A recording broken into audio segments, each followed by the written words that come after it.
Trong khi ai nấy cũng mừng vui, tại sao chỉ một mình ta phải chịu tất cả nỗi cô đơn, tuyệt vọng này?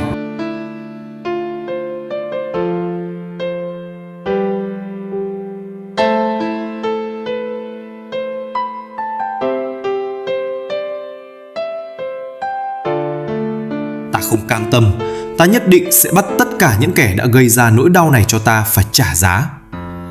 An Dương Vương, Cao Tứ, còn cả Phượng Minh nữa. Ta đã yêu thương và trân trọng nàng như vậy, sao lại nỡ phản bội ta? Ta hận nàng, cả cái đám dân đen đang hân hoan trong thành kia đang ăn mừng trên nỗi đau của ta. Ta sẽ không tha cho kẻ nào hết.